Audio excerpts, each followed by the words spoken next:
Bien, bienvenidos al segundo módulo de la neurodiversidad. Bueno, primero que todo, explicar que en este módulo voy a hablar sobre el concepto en sí, pero primero voy a revisar quién fue su autora para también ver en el fondo cómo esto ha influido no solamente en la comunidad autista, sino que cómo el entendimiento de este concepto nos ayuda a todos en general y cómo podemos avanzar con este conocimiento. Bueno, la autora del concepto en sí de la neurodiversidad, quien lo acuñó, fue Jadis Singer, quien es una socióloga australiana. Ella lo creó en el fondo en 1998, enmarcado en su tesis. Importante recalcar que tanto ella como su madre y su hija están dentro del espectro y quien en el fondo esto motivó a ampliar el concepto de discapacidad e incluir a las no patologías como lo es el autismo, o como también se dice que son estas discapacidades invisibles, en el concepto de discapacidad. ¿Por qué? Porque en el fondo, antiguamente y por mucho tiempo, el autismo y la comunidad autista no tenía de qué valerse para recibir apoyos, porque no estaban dentro de la categoría de discapacidad. Entonces pasaba que muchas veces eh, a vivir bajo la línea de la pobreza y a tener muchísimas dificultades para exigir las necesidades que ellos tenían. De hecho, Jim Sinclair, él tanto como Jadis Singer, vivieron bajo la línea de la pobreza ellos mismos.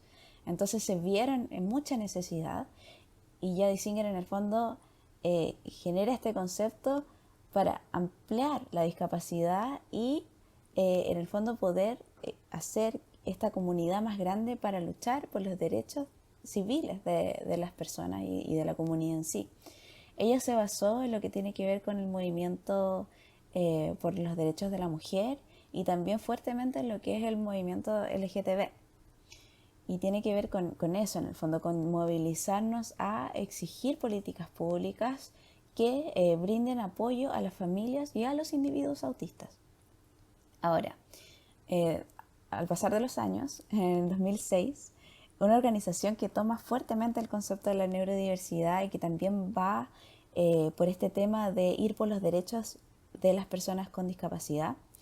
Esto quiere decir, en el fondo, tener igualdad de oportunidades y de participación ciudadana, en tener una vida independiente, en la autosuficiencia económica. En el fondo es luchar por tener políticas públicas que los ayuden a tener estos derechos básicos.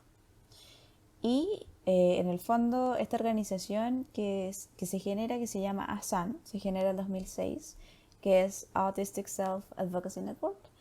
Ellos en el fondo crean este eslogan que se llama Nada de nosotros sin nosotros. Es un eslogan maravilloso porque en el fondo a lo que ellos abogan es que ya no se hable más de autismo sin personas autistas y que en el fondo cómo se maneje y los apoyos que se entregan pasen por la supervisión de personas dentro del espectro. Esta es, aunque parte así, en el fondo igual es una organización de discapacidad cruzada.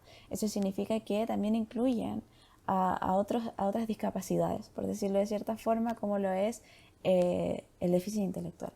Sobre todo a esa comunidad, porque esa comunidad ha sido siempre la más significativa en cuanto a la lucha por los derechos de las personas discapacitadas. Entonces es una organización que está abierta, pero que aboga por hablar de específicamente el autismo con personas autistas. Y acá en el fondo un gran avance que ellos hacen y algo muy potente que ellos impulsan, específicamente el coordinador de ASAN, quien es Ari Niman, es el hecho de cambiar estas etiquetas de alto y bajo funcionamiento.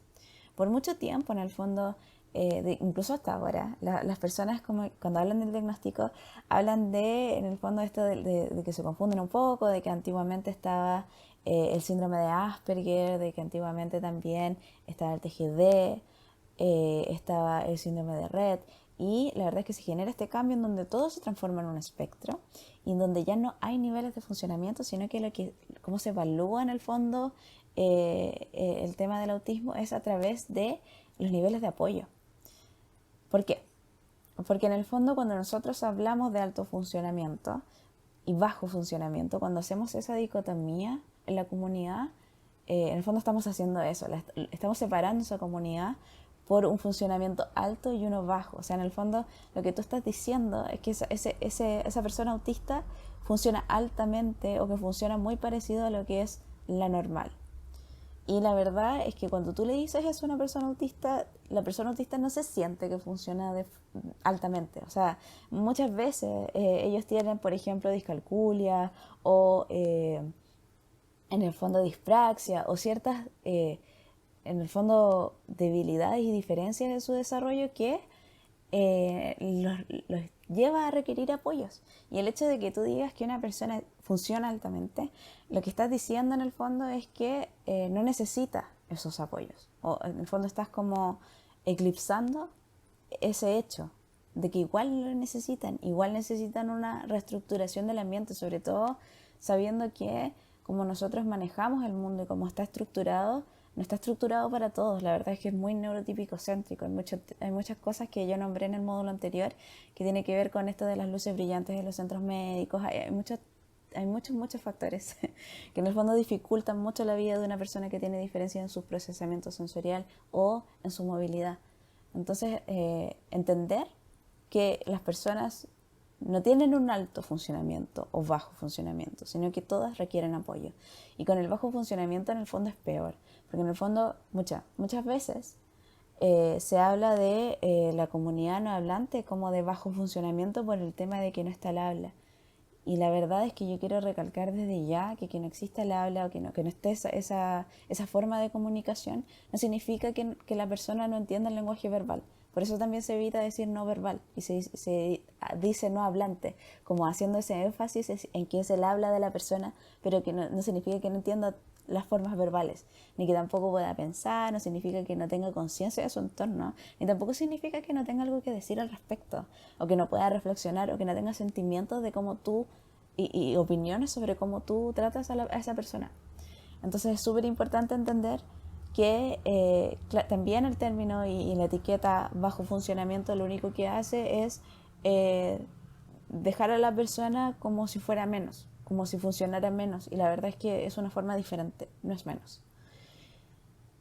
Entonces, claro, lo que hacen ellos, en el fondo lo que hace Ari Niemann es participar en este cambio de criterio y dejarlo en niveles de apoyo. Y eso, vuelvo a insistir, implica que todos necesitan apoyo y que no debemos en el fondo ni negarlo ni tampoco cuestionarlo. Y bueno, también un gran logro y algo que esta organización ha ido luchando por hasta el día de hoy, por mucho tiempo también, es el apoyo a los individuos en el tema del campo laboral. De que en el fondo también no exista discriminación y que se les deje entrar en espacios que no simplemente sean espacios técnicos, porque las personas dentro del espectro tienen muchísimas habilidades. De hecho, en el día de hoy yo he conocido terapeutas ocupacionales autistas, he conocido sociólogos autistas, psicólogos autistas, y la verdad es que en el tiempo de hoy, en el 2020, ya encontramos un montón de profesionales que no necesariamente tienen que ver con este tema de ser técnico o de manejarte solamente en esa área, sino que también está dentro del área de las humanidades y de la parte también de la parte terapéutica. Entonces, claro, como abogar un poco por eso y sacar estas preconcepciones de lo que la persona autista puede y no puede hacer. Y bueno, ahora hablar del concepto mismo. ¿Qué es la neurodiversidad? Bueno, lo he ido un poco evidenciando con lo que he ido hablando, pero para explicarlo me gusta mucho comenzar con esta aclaración de que cuando nosotros hablamos de la normal o lo normal, nosotros estamos refiriéndonos a un hecho estadístico, que es específicamente la campana de Gauss. Cuando nosotros vemos en el fondo cómo es el desarrollo general de la población, o sea, la mayoría de la población aparece en esta guatita, ¿no es cierto?, de la campana, pero eso no significa que las partes más delgadas no existen. Eso significa que estas formas de desarrollo neurobiológico no existan o que sean menos o que estén erradas, son diferentes. Entonces, ¿qué pasa? Que tenemos que cambiar esta concepción de que existe un correcto funcionamiento, porque eso no es la realidad biológica. La realidad biológica es que existe un pluralismo neurobiológico. Eso significa que hay realidades de diferencias neurobiológicas que conviven con nosotros y que en el fondo todos nosotros tenemos un sistema nervioso central que madura de forma diferente. Es una ilusión pensar que todos en el fondo maduramos al mismo tiempo. Nosotros tenemos un rango y esa es la normalidad estadística, pero no existe una forma correcta o incorrecta de funcionar. Ahora, ¿qué pasa con esto? Pasa que lo que propone la neurodiversidad es que nosotros nos nutramos de esas diferencias. No está diciendo en el fondo que no existan las terapias o que en el fondo no ayudemos a los individuos a en el fondo manejarse mejor en el mundo, porque ciertamente hay ciertas diferencias neurobiológicas que imposibilitan una exploración tranquila desde un sentimiento de seguridad. Sino que en el fondo es que sean terapias respetuosas con esa base neurobiológica, pero no partir con el concepto de que esa persona por tener una neurobiología distinta está errada o es menos o funciona menos, porque esa no es la realidad.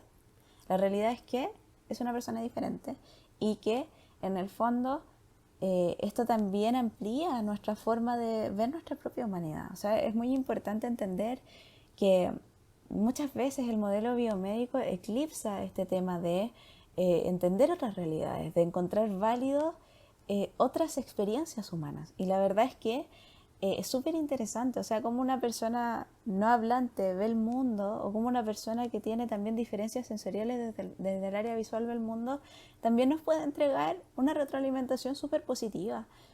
Entonces hay muchas cosas, hay muchas perspectivas que podemos cambiar entendiendo cómo viven otras personas y entendiendo en el fondo que estas diferencias nos nutren y no nos hacen menos, de hecho nos hacen mucho más conscientes de nuestra humanidad y en el fondo de cómo se tiene que valorar esta diferencia.